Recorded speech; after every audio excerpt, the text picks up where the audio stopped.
2. Scientific linis, kakatuwa galerita. Common inhabitants are open woodlands and forest areas along the east coast of Australia. They are very loud birds and can mimic almost any sound. They typically feed on seeds, nuts, fruits such as durian, papaya, rambutan, and they also love corn. Now guys, do you think Dazzle has the ability to find hidden objects? Well, if yes, say you can do it! You can do it, RJ. Go, Dazzle! Find the hidden object for us! Ulo ko. Yay! So round of applause for Dazzle with Trainer Johnny!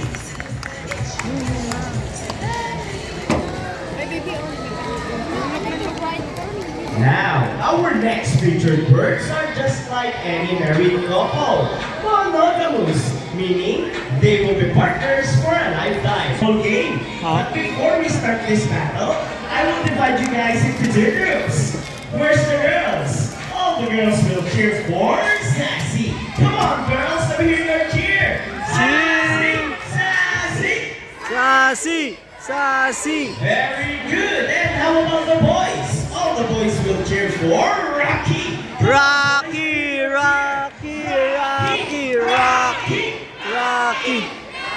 Very well. So, birds ready? Trainers ready? Rocky. Here comes Rocky on his first ball. What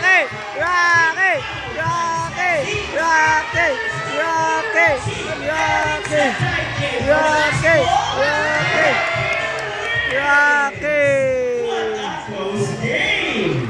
Trainer Mikey, what can you say about that? You guys lose this time. Hold it, we want another race.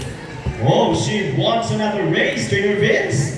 Are you sure about that? Do you want Sassy to lose again? This time I guarantee you that Sassy will win.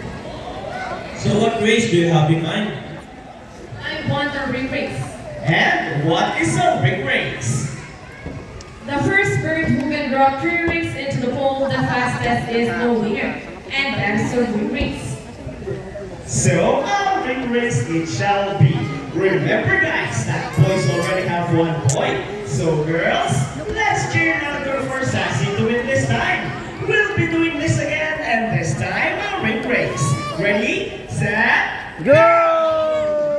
here comes Rocky. Go, Rocky again!